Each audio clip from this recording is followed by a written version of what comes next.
A palpable sense of unease has descended upon the sprawling metropolis of Houston. It's a feeling that travels in whispers, from neighborhood to neighborhood, and across the vast digital landscape of social media. The source of this growing anxiety is a series of grim discoveries that have punctuated the late summer of 2025. Along the city's iconic bayous, waterways that snake through its very heart, human remains have been found. This has given rise to a chilling question. Is there a serial killer stalking the streets of Houston? The fear is tangible, a heavy blanket of concern. The narrative of a potential serial predator taps into our primal fears. In Houston, this narrative has taken firm root, fueled by events that, on the surface, seem connected. Multiple bodies in a relatively short time frame and in similar geographic areas have created a pattern the public can't ignore. Daily life continues, but the shadow of this mystery looms along the bayous. The current wave of public concern began in late July 2025. On July 29th, a city maintenance crew working along a remote stretch of White Oak Bayou just northwest of downtown made the first disturbing find. They discovered the remains of an adult male, partially submerged near the water's edge. The situation escalated just over 2 weeks later. On August 15th, a second body was found, this time in a different location but under similar circumstances.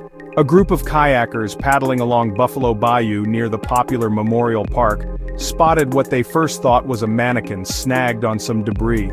Upon closer inspection, they realized it was the body of a woman. Another 2 weeks passed, and then came the third discovery. On September 1st, a person fishing from the banks of Brays Bayou in the city's southwest side reported a human body tangled in thick underbrush near a bridge. This third case amplified the growing public anxiety exponentially. 3 bodies, 3 different bayous, all within a 5-week span.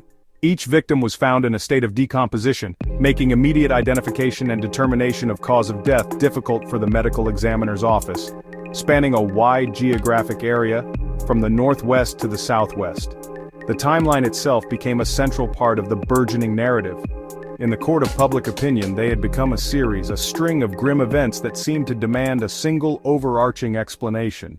In the digital age, information and misinformation travels at the speed of a click. The Houston serial killer theory is a textbook example.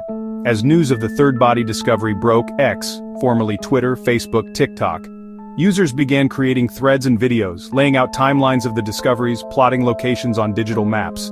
Hashtag Houston serial killer, hashtag Bayou bodies, trending locally, then nationally. These posts often went far beyond the confirmed facts, weaving a compelling narrative easy to share and hard to resist. It had the elements of a true crime blockbuster unfolding in real time. Online discussions connected disparate pieces into a coherent story. Amateur sleuths compiled details from news reports, pointed out similarities between cases, speculated on a potential killer's profile. They created a shared investigation, a community effort. Maps of bodies along bayous were widely circulated with lines and circles suggesting a geographic pattern. The online speculation had real-world consequences. Rumors generated genuine fear among residents. Community Facebook groups were flooded with posts warning, "Avoid bayou trails," warning, "Travel in groups," warning, "Be hyper-aware." Some posts made unverified claims of near abductions. Some claimed sightings of suspicious individuals. The digital wildfire created a feedback loop. Online fear led to real-world anxiety, which produced more online content, amplifying the cycle. As public fear reached a fever pitch, the Houston Police Department and other officials stepped forward to address the serial killer rumors directly. In a press conference on September 5th, Chief Troy Finner spoke to reporters. He acknowledged community concern in online conversations. He said he understood why the public was worried. But he was unequivocal. At this time, there is no evidence to link these 3 cases together. We are not investigating these incidents as the work of a serial killer. Each case is handled by a separate team of homicide detectives judged on its own unique facts and evidence. Forensic experts and criminologists have echoed that cautious approach. Dr. Jane Williams, forensic pathologist, explained the complexities in a local interview. Finding bodies in Houston's bayous, she said, is sadly not rare. Waterways can carry remains for miles, making original entry points hard to determine. Connecting cases requires more than a similar timeline or location. Investigators look for a specific signature, a unique method of killing, a consistent victim profile, forensic evidence like DNA that definitively links the crimes. So far, none of that has been publicly reported. the Harris County Institute of Forensic Sciences urged patience. They confirmed work to identify victims and determine causes of death. The process is meticulous and can take significant time, especially with decomposed remains. They cautioned against jumping to conclusions before science is complete. The official stance is methodical process over speculative panic. They must follow the evidence. It is not pointed to a single perpetrator for all 3 deaths. They ask the public to trust the process, not the rumors. With the public on high alert, the Houston Police Department says investigations into each of the 3 deaths are active and ongoing.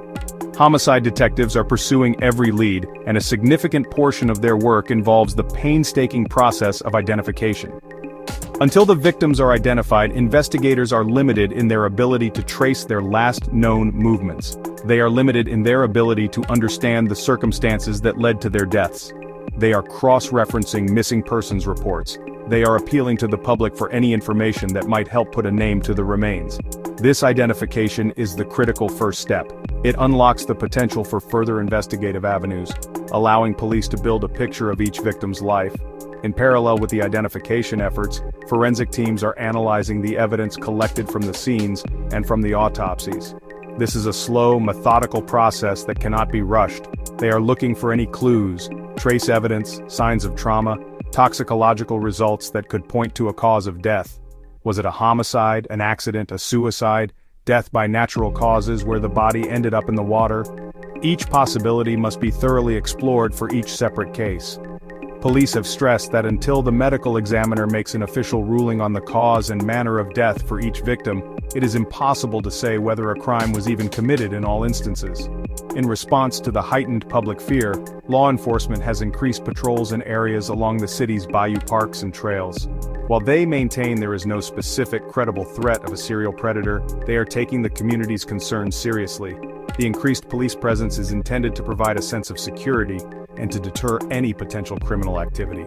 Officials are also using this as an opportunity to remind the public of general safety practices. As we stand today on September 22, 2025, it is crucial to separate what is confirmed from what remains speculative. 3 unidentified bodies have been discovered in 3 different Houston bayous between late July and early September. The Houston Police Department is actively investigating each of these as separate cases. The Harris County Institute of Forensic Sciences is working to identify the victims and determine their causes of death. These are the foundational truths of the situation. Theories of a single killer, connections between the cases, specific motives, currently resides in the realm of speculation, primarily fueled by social media. What remains unknown is far more extensive. We do not know the identities of the 3 individuals who were found. We do not know their causes of death.